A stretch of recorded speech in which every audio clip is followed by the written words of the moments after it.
Dear Papa Choy, magandang araw po sa inyo at sa lahat ng nakikinig sa inyong programa. Magpapakilala na lang po ako bilang Mabel, 39 years old at kasalukuyang nakatira dito sa La Union. Hindi ko rin gagamitin ang tunay naming mga pangalan para na rin sa privacy naming lahat. Isa po akong single mom at may isang anak na babae na si Ashley. Sumulat po ko sa inyo para ibahagi ang isang karanasan sa buhay namin na hanggang sa ngayon ay hindi ko pa rin lubos makalimutan. Baka sakali sa pagsulat kong ito ay mabawasan kahit papano ang bigat na nararamdaman ko. Isang gabi doon nagsimula ang gulo sa pagitan namin ng dati kong kalib-in na si Olan. Hindi ko makakalimutan ang araw na yon dahil doon ko tuluyang napatunayan na totoo pala ang matagal ko nang hinala. May babae siya. Hindi ko naman sana gustong makipag-away, Papa Choy. Pero nahuli ko mismo ang mga message nila sa cellphone niya. Sobrang sweet at may tawagan pa sila. Para akong binuhusan ng malamig na tubig habang binabasa ko yon. Olan, ano to? Sino tong kausap mo? Nanginginig kong tanong sa kanya. Sa halip na magpaliwanag, ay siya pa ang nagalit. Bakit mo ba pinapakilaman ang cellphone ko? Napakapakialamera mo talaga, Mabel. Sigaw niya. Doon na nagsimula ang matinding pagtatalo. Paulit-ulit kong tinatanong kung sino ang babae. Pero puro irita at galit lang ang sagot niya. Parang ako pa ang may kasalanan. Sa kabilang sulok ng maliit naming bahay, ay tahimik lang na nakatayo ang anak naming si Ashley. Elementary pa lang siya noon. Kitang-kita ko sa mukha niya na natatakot siya sa mga sigawan namin. Pero wala na akong pakialam noon. Nasasaktan na kasi ako. May iba ka na ba? Ganun na lang ba kadali sa'yo na sirain ang pamilya natin? Umiiyak kong tanong. Napailing lang si Olan, sabay kumuha ng ilang damit niya sa cabinet. Alam mo, nakakasawa na yung bunganga mo. Lagi ka na lang may sinasabi. Parang biglang tumahimik ang buong bahay sa narinig kong yon. Ilang sandali lang ay dala na niya ang bag niya. Hindi man lang siya lumapit sa anak namin. Aalis na ako. Ganun lang kadali. Naiwan akong nakatayo sa gitna ng sala. Umiiyak at hindi makapaniwala sa nangyari. Nang makalabas na siya ng pinto, ay doon lang lumapit si Ashley at mahigpit akong niyakap. Mama? Mas lalo kong napaiyak habang yakap ko siya. Sa gabing yon, ay naiwang kaming dalawa na luhaan. Tahimik at walang kasiguruhan kung paano namin haharapin ang buhay na kami na lang. Pagkatapos umalis ni Olan, ay doon na talaga nagsimula ang totoong laban ko bilang isang ina. Wala akong ibang kasama sa buhay kundi ang anak kong si Ashley. Kaya sa kanya ko na lang ibinuhos ang lahat ng oras at lakas ko. Hindi naging madali, Papa Choy. Maraming gabi na iniisip ko kung paano namin kakayanin ang mga susunod na araw. Pero sa tuwing nakikita ko si Ashley, ay parang nagkakaroon ako ng bagong lakas. Mag-isa ko siyang itinaguyod. Ako na ang nanay at ako pa ang tatay sa kanya. Marami rin namang nanligaw sa akin noon. Hindi naman sa pagmamayabang, Papa Choy. Pero sinasabi ng iba, nakahawig ko raw si Katrina Halili. Medyo maputi, mahaba ang buhok at kahit paano ay may maayos pa rin ang katawan ko. Kaya may mga lalaking sumusubok manligaw. Pero lahat sila ay tinanggihan ko. Papa Choy, ayaw ko munang pumasok ulit sa relasyon. Natakot na rin siguro ako. Mas pinili kong mag-focus na lang sa pagpapalaki kay Ashley. Ayaw kong maramdaman niya na may ibang inuuna ang mama niya. Isa pa, wala rin ako masyadong malalapitan dito sa La Union. Taga Mindanao talaga ang pamilya ko. Nadala lang ako dito nang makilala ko si Olan sa dati naming trabaho. Siya ang nag-aya sa akin na dito na kami tumira. Kaya noong iniwan niya kami, ay para akong naiwan sa lugar na wala akong kakilala. Pero kahit ganon, ay pinilit kong maging matatag para kay Ashley. Lumipas ang mga taon ay unti-unti ko ring natutunang bumangon. Nagsimula akong magbenta online. Naging online seller ako at nagla-live selling ng mga damit at kung ano-ano pang items. Sa umpisa ay konti lang ang nanonood at bumibili. Pero habang tumatagal, ay dumadami rin ang suki ko. Hindi man sobrang laki ng kita, pero sapat para mabayaran ang mga bills namin at upa sa maliit naming bahay. At kahit papano ay naibibigay ko ang mga kailangan ni Ashley sa school.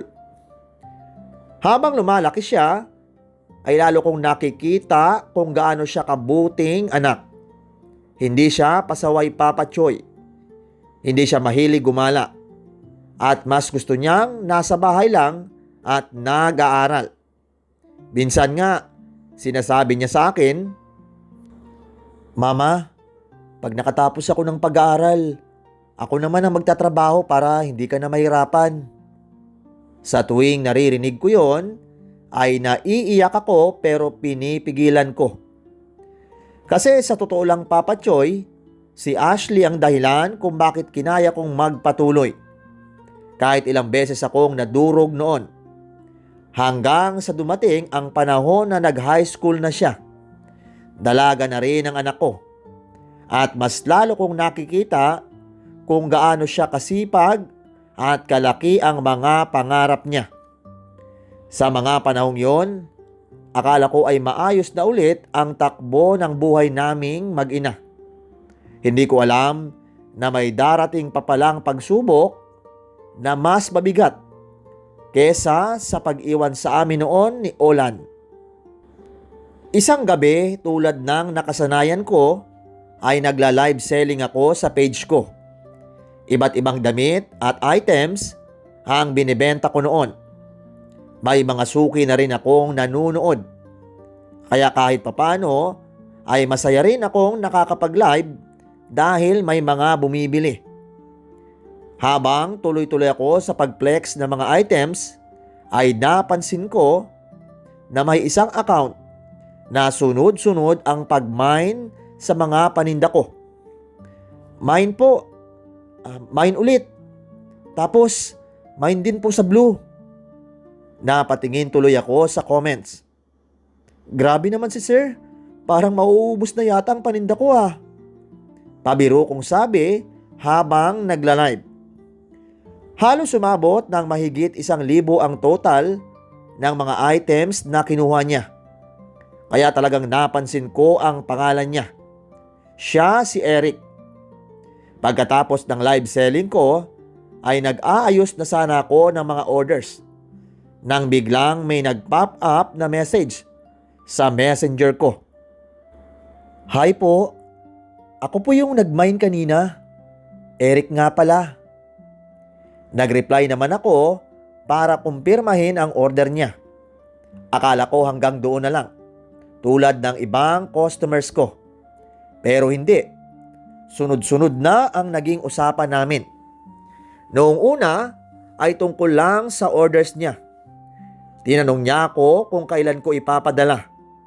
Kung pwede ang meet up, mga ganon. Hanggang sa napunta na sa simpleng kwentuhan.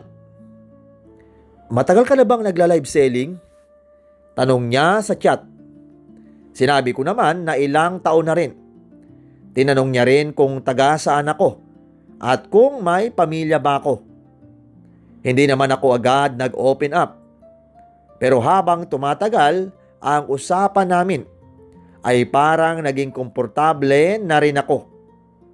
Nang sumunod na gabi ay nag-live ulit ako. Nagulat ako dahil siya na naman ang unang nag-comment. "Good evening, Mabel." Habang tumatagal ang live ko, ay napansin ko na lagi siyang power tap at nagsishare ng live ko. Halos siya na ang pinaka-active sa viewers ko. "Salamat po sa pag-share, Eric," sabi ko pa sa live. Simula noon ay halos gabi-gabi na siyang present sa live selling ko.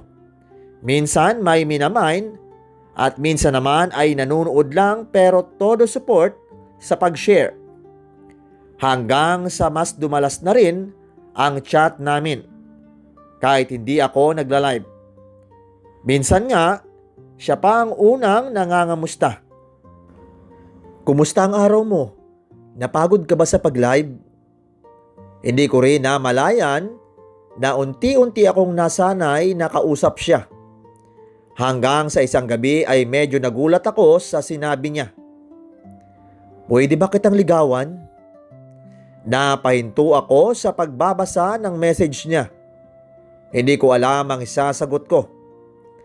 Sinabi ko sa kanya na matagal na akong walang karelasyon at may anak na ako. Akala ko ay doon na siya titigil. "Okay lang sa akin. Alam ko naman na may anak ka. Nire-respeto ko yun," reply niya. Halos magkasing edad lang kami at binata siya, Papa Choy. Doon ko rin nalaman na taga La Union lang din pala siya at hindi pala siya ganon kalayo sa amin. Ilang araw pa ang lumipas bago siya tuluyang pinayagan na manligaw. Hindi ko rin alam kung bakit.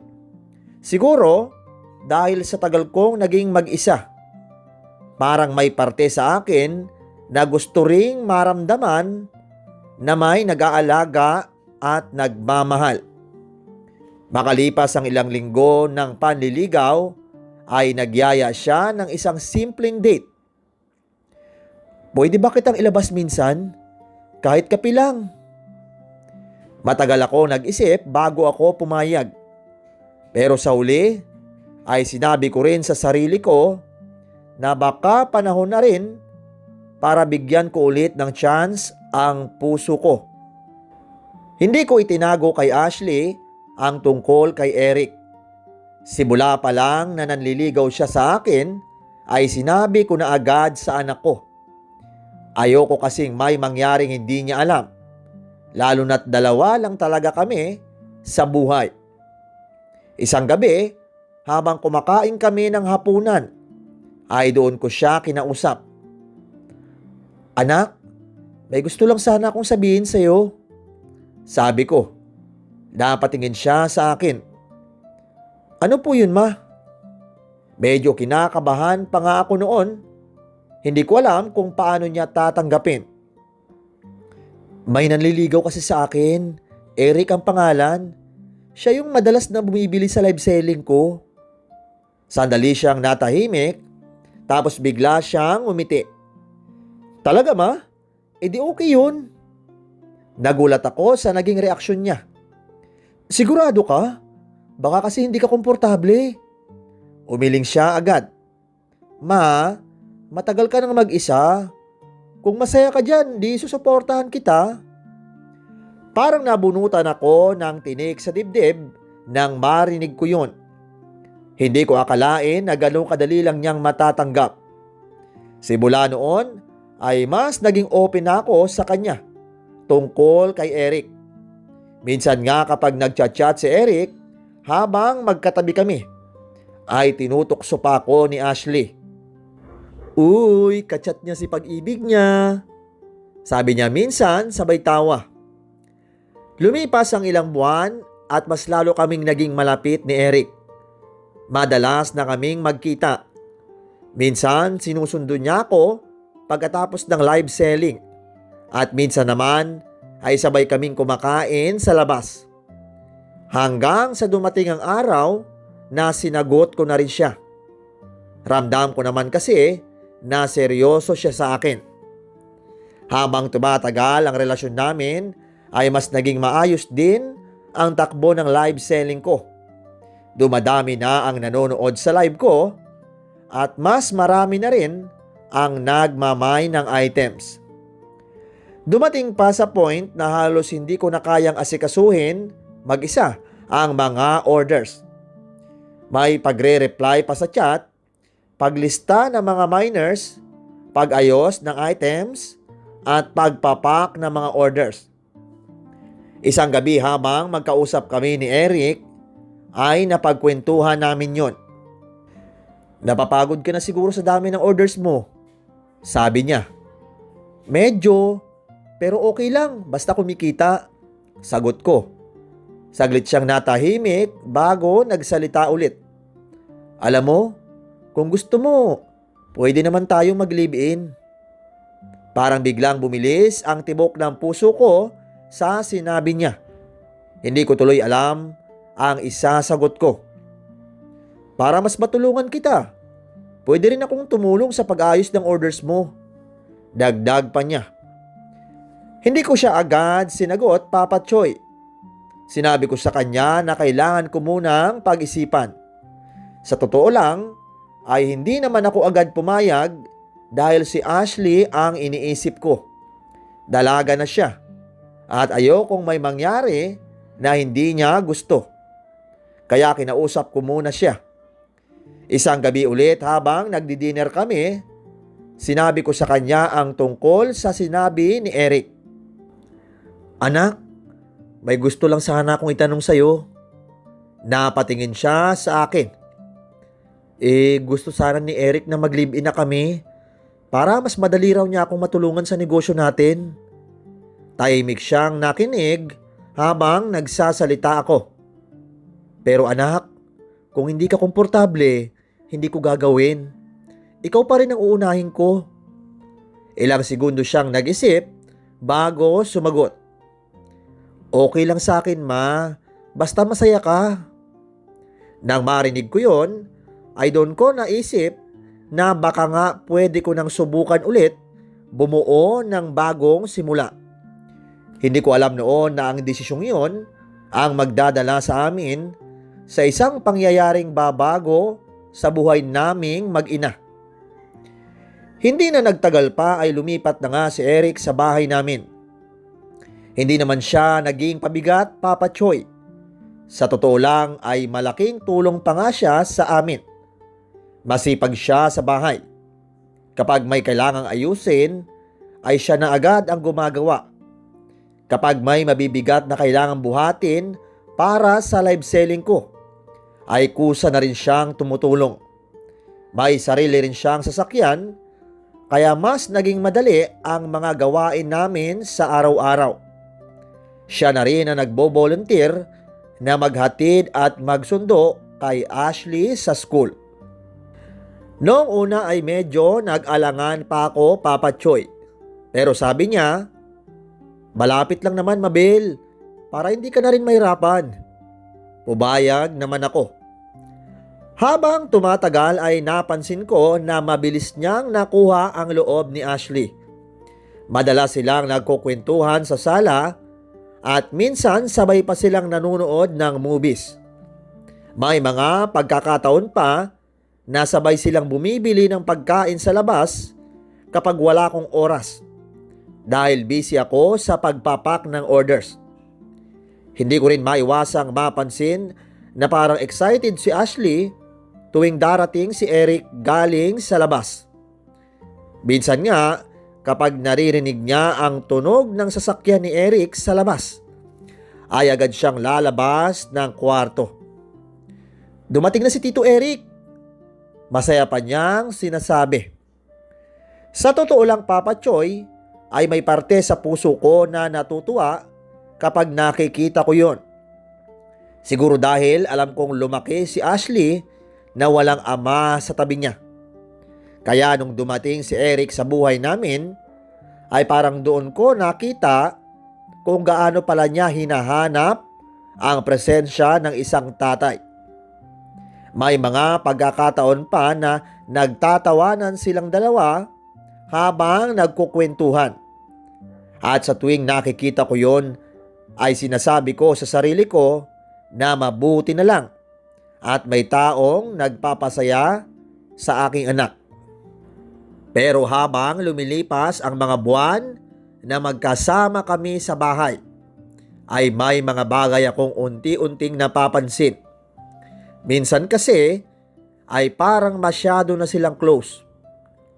May mga pagkakataon na magkatabi silang nakaupo sa sopa habang nanonood ng movie at halos dikit na dikit. Minsan naman ay nagtatawanan sila sa kung anumang pinapanood nila sa cellphone. May isang beses pa nga na nakita ko silang naghaharutan sa sala. "Uy, tama na nga!" Tawa ni Ashley habang hinahabol siya ni Eric.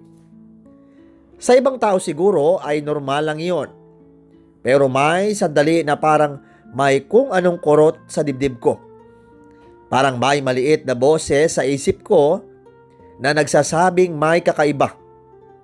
Pero agad ko ring itinaboy ang isip na iyon. Ayokong lagyan ng mali siyang nakikita ko. Sinabi ko na lang sa sarili ko na baka ganun lang talaga sila ka-comfortable sa isa't isa. Total, matagal na rin namang wala si Ashley na nakakasamang ama sa loob ng bahay. Isa pa ay malaki ang tiwala ko kay Eric. At higit sa lahat ay malaki rin ang tiwala ko sa anak ko. Kaya kahit may mga pagkakataon na may napapansin akong kakaiba, ay pinipili ko na lang na magbulag-bulagan. Ayaw ko mag-isip ng masama sa dalawang taong mahalaga sa akin. Hindi ko alam noon, Papa Choy, na habang pinipili kong wag pansinin ang mga bagay niyon, ay unti-unti na palang nabubuo ang isang lihim na dudurog sa puso ko.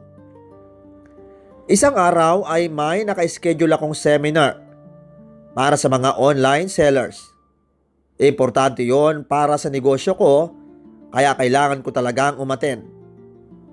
Baga akong umalis ng bahay para hindi mahuli. Hindi na rin ako nagpahatid pa kay Eric dahil siya naman ang maghahatid kay Ashley sa school. "Mauuna na ako ha," sabi ko bago ko lumabas ng bahay. "Okay, sige, ingat," sagot ni Eric. Habang nasa biyahe na ako, sakay ng jeep, ay bigla kong naalala ang isang bagay na halos magpatigil ng paghinga ko. Naiwan ko ang cellphone ko. Hindi lang yon, nandoon din sa ibabaw ng cabinet ang invitation card ng seminar na kailangan kong ipakita sa registration. Napapikit ako sandali. Wala akong choice kundi bumalik. Pagbaba ko ng jeep ay naglakad agad ako pabalik ng bahay. Pero habang papalapit ako ay may kakaiba akong nararamdaman. Parang may kung anong kaba na hindi ko maipaliwanag. Nang malapit na ako sa bahay, ay hindi ko alam kung bakit bigla kong naisip na huwag gumawa ng ingay. Sa halip na dumaan sa harap, ay sa likod ng bahay ako dumaan. Habang naglalakad ako, papasok, ay napaisip pa ako. Bakit ba parang magnanakaw ako na pumapasok sa sarili kong bahay? Pero parang yon ang sinasabi ng isip at pakiramdam ko. Paglapit ko sa pinto sa likod, ay may narinig akong tawa. Matinis. Boses yon ni Ashley. Parang kinikiliti siya habang tumatawa. Biglang kumabog ng malakas ang dibdib ko. Unti-unti akong naglakad papalapit sa kwarto ng anak ko. Habang papalapit ako, ay mas lalo kong naririnig ang boses nila. "Sure ka ba na mamaya pa si Mama?" Narinig kong sabi ni Ashley. Parang nanlamig ang buong katawan ko, Papa Choy. Sumunod naman ang boses ni Eric. Oo nga, magpapasundo naman yun pagtapos na sila. Kaya matagal-tagal kong makakain yung ano mo. Sa sandaling iyon ay parang may sumabog sa loob ng ulo ko. Dahan-dahan akong sumilip sa may pintuan ng kwarto ni Ashley. At doon ko nakita ang bagay na hindi ko lubos maisip na makikita ko. Nakaiga si Eric sa kama habang nakapatong si Ashley sa ibabaw at walang saplot. Parang tumigil ang mundo ko sa nakita ko. Hindi ko na napigilan ang sarili ko noon, Papa Choy. Ano to? Sigaw ko sabay bigla kong binuksan ang pintuan. Pareho silang nagulat at naghiwalay agad. Halos hindi ako makahinga sa galit at sa sakit na nararamdaman ko. Anak kita, Ashley! Anak kita! Paano mo nagawa sa akin to? Sigaw ko habang umiiyak. Sunod-sunod na mga salitang lumalabas sa bibig ko. Mga sumbat, galit, at sakit na matagal ko nang itinago. Si Ashley naman ay umiiyak na rin habang paulit-ulit na nagsasabi ng, Sorry, Ma. Sorry po. Pero sa sandaling yon ay parang wala na akong marinig. Tumingin ako kay Eric na nakatayo lang at hindi makapagsalita. Lumayas ka sa bahay ko. Ngayon na. Sigaw ko sa kanya. Agad niyang kinuha ang mga damit niya at lumabas ng kwarto. Akala ko tapos na. Pero biglang tumakbo si Ashley palabas. Eric! Tawag niya habang umiiyak. Paglabas ko ng sala, ay nakita ko silang dalawa sa may pintuan. Sasama ako sa kanya, sabi ni Ashley habang nanginginig ang boses. Parang tuluyang nagdilim ang paningin ko sa galit. Sige, magsama kayo. Kung yan ang gusto mo, sumama ka sa lalaking yan. Sigaw ko. Ilang segundo lang ang lumipas, ay tuluyan ang lumabas ng bahay si Eric. At kasunod niya ang anak kong si Ashley. Sa isang iglap ay naiwan akong mag-isa sa loob ng bahay na umiiyak, nanginginig at hindi makapaniwala na ang dalawang taong pinagkakatiwalaan ko ay sila pa ang magkasamang umalis sa buhay ko. Pagkatapos ng lahat ng nangyari ay pinilit kong magpatuloy sa buhay. Hindi pwedeng doon na lang ako manatili sa sakit at galit. May buhay pa rin akong kailangang harapin. Ilang linggo matapos umalis si Ashley, ay bumalik din siya sa bahay. Pagbukas ng pinto, ay halos hindi ko na siya makilala sa itsura niya. Namumugto ang mata at halatang pagod na pagod. At bago pa siya magsalita, ay diyakap ko na siya. Pero may dala siyang balita. Buntis siya, Papa Choy. At si Eric ang ama. Pero ayon kay Ashley, nang malaman daw yun ni Eric, ay pinalaya siya at ayaw siyang panagutan. Wala na akong nagawa kundi yakapin ang anak ko habang paulit-ulit siyang nagsasabi ng sorry. Sa isip ko ay alam kong kung hindi ko dinala si Eric sa bahay namin, ay baka hindi nangyari ang lahat. Nagpatuloy kaming mag-ina. Nag-aral pa rin si Ashley kahit nagkaanak siya. Ngayon ay lumipat na kami ng apartment at unti-unting nagsimula ulit. Tinutulungan na rin niya ako sa pagla-live selling habang inaalagaan namin ang kanyang baby. Hindi na rin ako pumasok pa sa isang relasyon dahil kontento na ako sa anak ko at apo ko na nagbibigay ng kasiyahan sa buhay ko. Papa Choy, maraming salamat po sa pakikinig sa kwento ko. Natutunan ko sa buhay Minsan ang taong pinapasok mo para buuin ang pamilya mo ay siya pa pala ang sisira nito. Kaya mahalagang mag-ingat sa mga taong pinagkakatiwalaan natin. Sa buhay ay mahalagang kilalanin ng mabuti ang tao bago magtiwala. Minsan ang maling desisyon ay nagdudulot ng sakit, pero nagtuturo din ito ng lakas at tamang pag-iingat. O kaibigan, baka naman pwede kong humingi sa iyo ng kahit isang subscribe lang dyan. O kaya, mag-comment ka sa ating mga videos kung anong pwede mong ipayo sa ating letter sender. Maraming salamat po sa inyong lahat.